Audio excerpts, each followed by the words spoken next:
I came from a different background. I came from an accounting and science background. And in high school, I had done a lot of arts related items, but more in the music and more in like the dramatic arts. And my older brother was always the artist in our family. And I didn't really see a lot of the things that I was doing as artistic. I saw myself more crafty, which I think we're really starting to redefine that line between art and craft. But I didn't trust myself to draw. I didn't trust myself to paint. But I found I was making more and more sculptures, mostly out of paper mache, with my kids. And I wanted to really explore those other skills. And through the teachers here and just their really wonderful encouragement, I've seen just exponential growth of those other skills that I had kind of always pushed to the side. And because those skills have grown, my sculpture skills have really dramatically improved as well.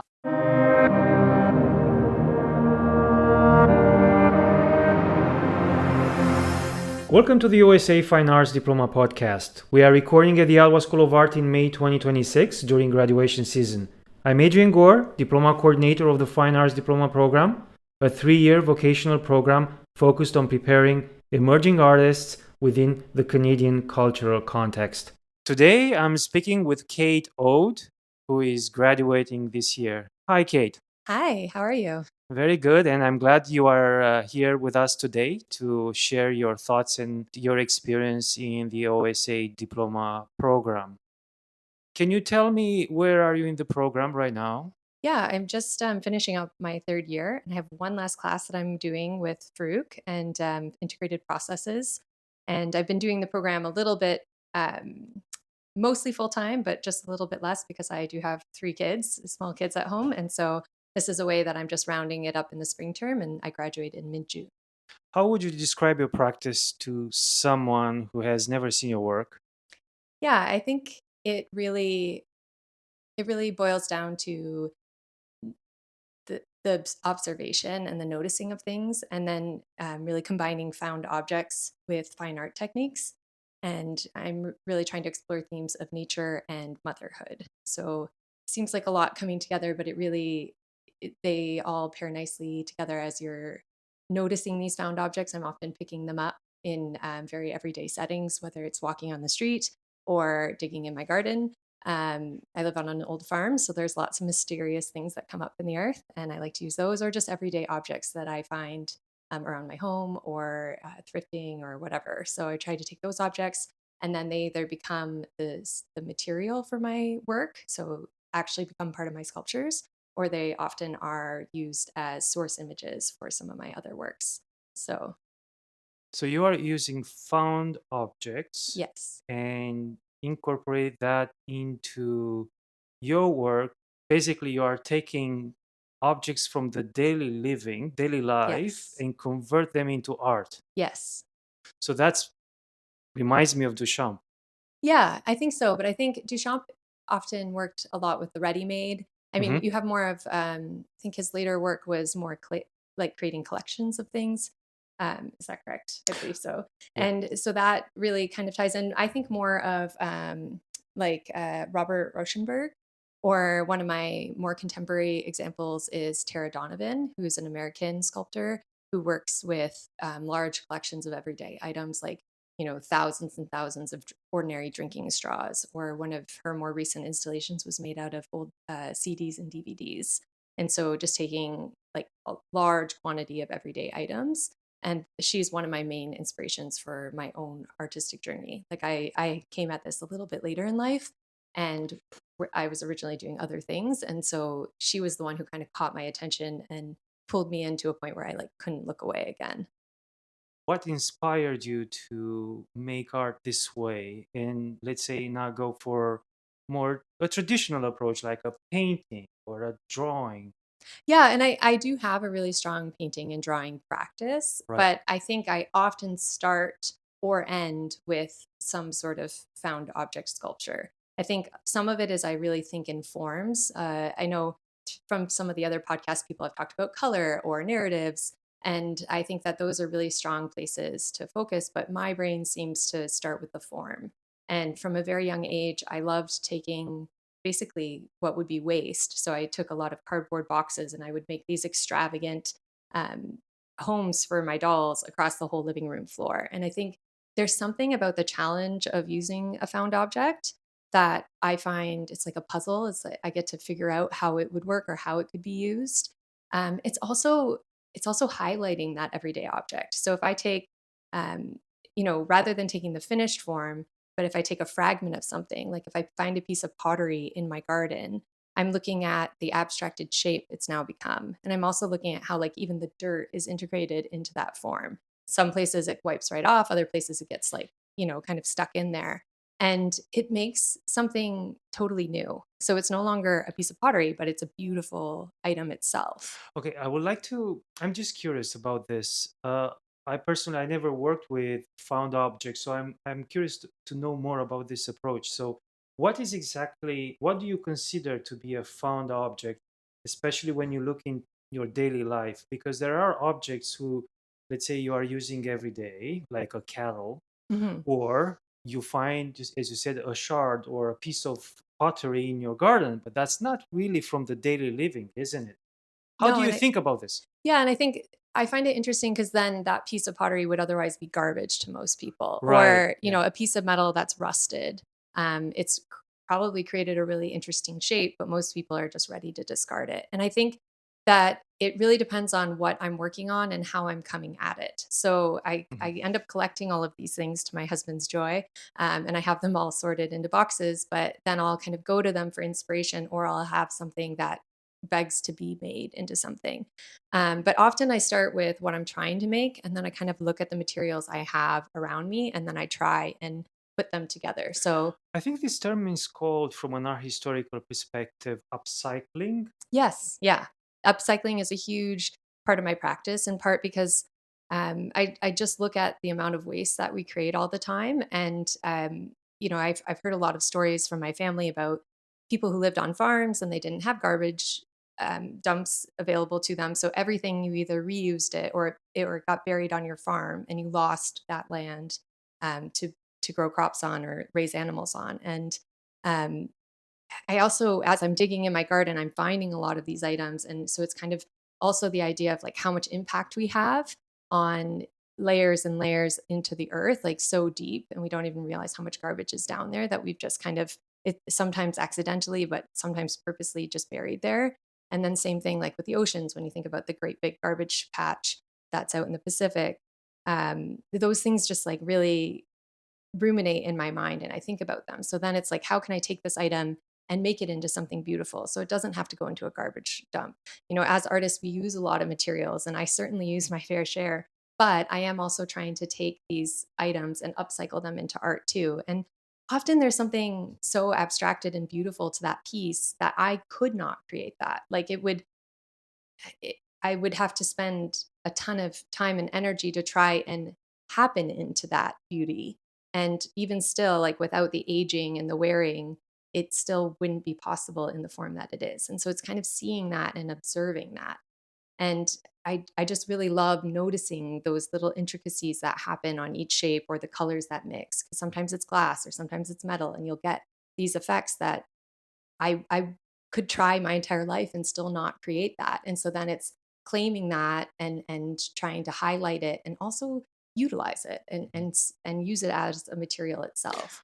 See, you are working very hard in the studio. Is Yes. that it's a project that incorporates found materials, I see. Can you talk more about this project? Yeah, so it's one of the two main pieces that I'm going to have in the grad show. Like I have several other drawings and paintings that I'm really excited about, even other sculptures, but I have these two pieces that are going together, and they're actually based upon a dream that I had right before this term started. And it's in summary, it's basically a sculpture of a life-size girl wearing a dress made out of teacups.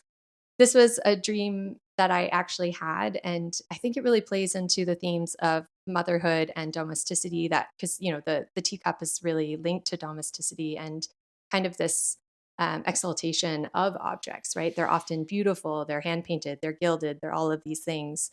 And then the frogs inside, frogs, I had to look it up because I am not as big into the dream, uh, uh, not as big into the dream terminology, but this image wouldn't leave my head. So I finally was like, okay, what do frogs mean in dreams? Why is this little girl that's attached to me somehow in the dream? Like, why does she have all these teacups full of frogs? And interestingly, it's around transformation, renewal, and good fortune, which I thought was really beautiful heading into my last term and really kind of spoke to my journey here in art school and pursuing this part of myself. Um and I just really that really just resonated with me. And so this frog, which normally is an animal that I enjoy, but I'm not the one who's going to go out and catch them or anything. Um, just to have this mean something so positive. I just found myself sketching this girl. I found like it just coming up over and over and over again. And then I thought of all of these teacups I had in the basement that were my grandmother's. And so then I thought, okay, how could I actually start using these? And so this is another example of how the teacup itself is an everyday object and it's not a shard, it's not a piece. So then how does that become art? And I think it's kind of like, where does it stop becoming a tea? Where does it stop being a teacup and where does it become a dress or where does it become a sculpture? And then how when you're looking at the sculpture, you don't even see the teacups. And then all of a sudden you notice like, oh, there's teacups here and look at all the different patterns. And so it's kind of like how we can look at the world. There's like fractals of how much information we can take in. We can look at the world from like a very high level, like from a plane, and we can see details. And then we get down closer, and all of a sudden the trees have leaves. And then we get down closer, and now there's blades of grass. And then we get down closer, and there's like the little bumps in the soil and the little insects. And then we get even closer, and there's even more. And we can just Mhm. kind of keep taking in more and more and more. So this piece is going to be in the graduation exhibition? Yes. So there's this sculpture with the girl in a dress made out of teacups. And then behind her is an 8-foot cyanotype that I did in my mentorship with Farouk. And it is full of, it's an underwater scene of frogs swimming. And then there's rocks in the cyanotype that are made from impressions of lace. And so this cyanotype, which took me like the whole term to develop, is to kind of play into the idea of the blue and white china pattern, but also bring in this natural element of the frogs, but then still have this level of domesticity because of the lace elements to it. And so it just kind of ties it all together and puts her more in this dreamlike landscape rather than her just being here wearing an uncomfortable dress. It's like all of a sudden she's in this world where all of this is possible. Well, thank you for describing the piece this way. I think it's going to help your classmates and OSA community to understand Yeah. your what drives you in your project. Now, I would like to ask you more from a general perspective. What was your experience at OSA so far? Yeah, it's been a real blossoming for me. I Mhm. think I came from a different background. I came from an accounting and science background. And in high school, I had done a lot of arts related items, but more in the music and more in like the dramatic arts. And my older brother was always the artist in our family. And I didn't really see a lot of the things that I was doing as artistic. I saw myself more crafty, which I think we're really starting to redefine that line between art and craft. But I didn't trust myself to draw. I didn't trust myself to paint. But I found I was making more and more sculptures, mostly out of paper mache, with my kids. And I wanted to really explore those other skills. And through the teachers here and just their really wonderful encouragement, I've seen just exponential growth of those other skills that I had kind of always pushed to the side.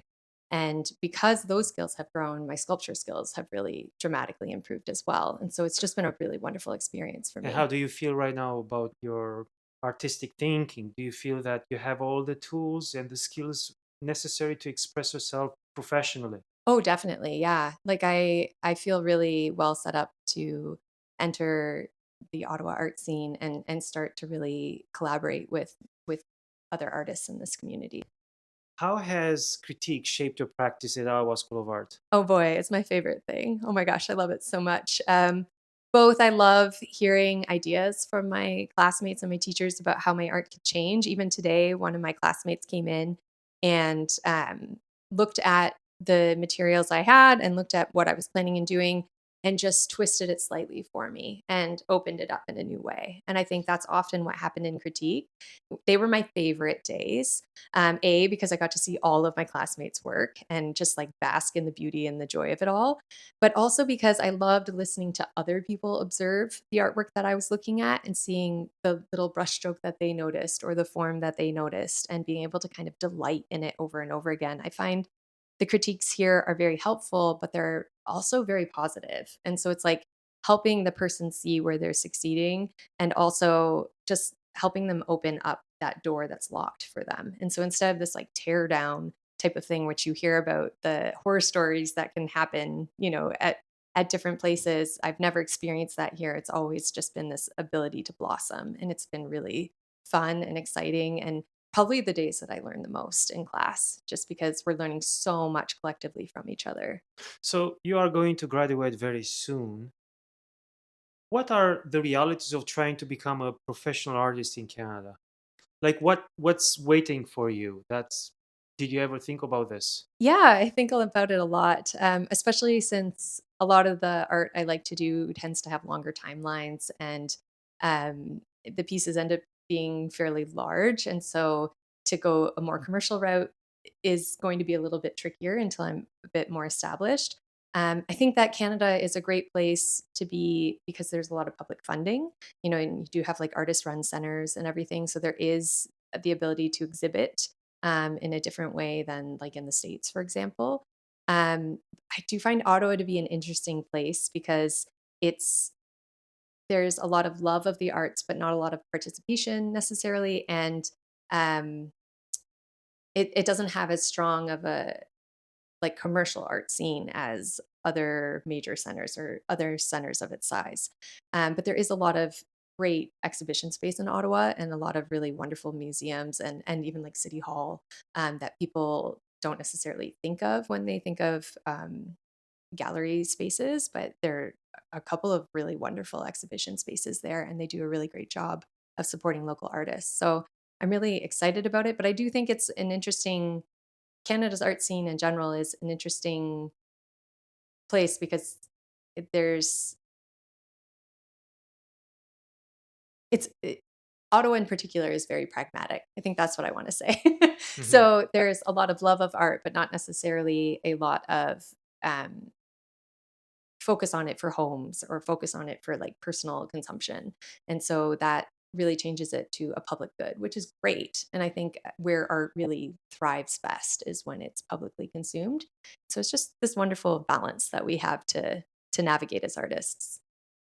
As a professional artist, I think you have to have a very clear schedule on how to apply to things throughout the year. Yes, definitely. I heard that a good strategy is to follow certain websites that promote open calls, and then have like a month, a year. You choose a time of the year where you just focus on doing that, or you're doing a little bit throughout the year. Like, but this is a very important component in becoming a professional artist in Canada specifically, because there are opportunities to show at artist run centers, but then you also have commercial galleries. Yes. So I'm not sure if you want to go that path to work for a commercial galleries where it's a bit different. The experience of making art for a show that directly focuses on selling, that's I heard that that's a totally different experience, because when you apply for an artist run center, you primarily focus on making art that will question things, or you want to invite for a conversation, for an Right. experience. Although selling is possible, I assume, in that environment too. So anyway, just reflecting, right, on Yeah, and I think what's. the school here has really set us up to have those discussions now. Like we've been having those in the 3 years and been thinking about where we fit within those different parts of the market. And I think I've really appreciated one of the reasons why I came was to kind of give myself deadlines. And I've really appreciated the structure of how the school has like forced me to get actual projects done because otherwise I'd have like 80% done, like 10 projects on the go and 80% of them complete. But I think that's my challenge going into the next couple of years is how do I recreate that kind of structure for myself and keep all of these these balls in the air, because there are a lot of deadlines that you can apply to. And, some of those are going to be successful and some of those won't. But just kind of putting yourself out there and getting the connections and meeting all of those people, going to the vernissages and meeting people. And I think all of that sounds really great and exciting.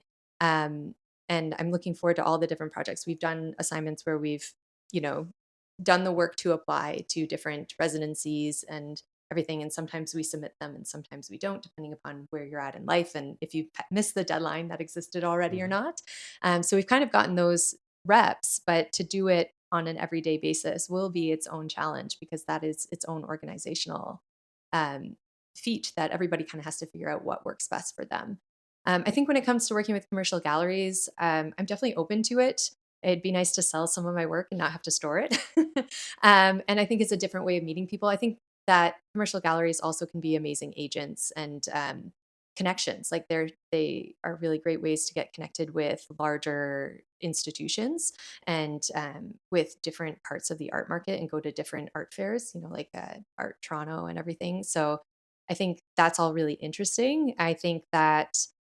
Um, I think it's just a matter of finding the right fit with the right gallery where they're going to work with your art style and with the art that you want to produce, and how much do you want to work in a commercial setting and how much do you want to work on these other more academic questions that you might have, and how can they overlap, because sometimes they can both be they can be compatible, right? And I think some of the smaller structures I've made some smaller sculptures that would be able to go through um, the commercial side of art. And so those are still made out of found objects, but they're in a more compact size, whereas like this life size girl would be a harder sculpture to sell through the commercial arena until I'm a bit more established, I think, just because of the size and nature of it and just the shipping of it. So you've been in the Ottawa School of Art for about 3 years. Yes. Yeah.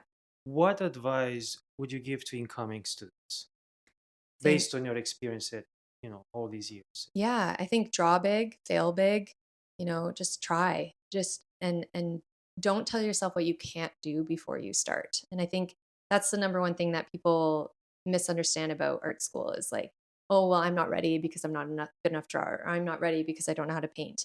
And really at the beginning of the day and the end of the day, like you don't have to be a master of any of those to start in art school. Um, and you certainly don't have to be a master of all of them. And you might have your one niche or your one way of thinking, and just understand that about yourself and lean into it. Don't disregard the others, but allow yourself to think more, like I think more in the shape of form.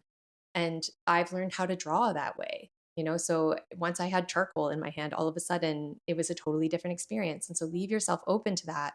But even if you failed at every single piece of art you ever made, the process itself might be beautiful. And that might be all that you need and all that the world needs. And I think the more that we allow ourselves to really open up to these experiences that are maybe scary and maybe challenging, and allow ourselves to fail, that's when we actually kind of break through that last wall and make something really beautiful. And it's just been a great experience to be here and learn so much about myself, learn so much about art, learn so much about history and cultural context and all of those things, but also just to allow myself to try and fail and try again. It's been really great. As a final question, how do you feel about the future as an artist in Canada? I feel really hopeful and excited. Yeah, I feel like there's a lot of things in the world right now that are scary and are not going well. But the way that we've overcome these things in the past is when we've looked for beauty, when we've looked for hope, and when we've come together as a community. And I think that art in particular has a real strength to be able to do that and to draw us back together and to see each other as one community and less as outsiders to our own little parties. And so I think that art has the ability to really reach out and touch people and make them see what they're missing and what can be. Like looking for that, um, not utopian, but like I've heard the term recently through utopia. So it's like how we get through everything and still thrive, and but like with the realities of the negatives that are happening. And so it's not this like idyllic, impossible future, but a future that is possible and is still beautiful. And that's what I'm looking forward to with art. Thank you for joining me, Kate, and congratulations on graduating from the Fine Arts Diploma Program. Thanks, Adrian.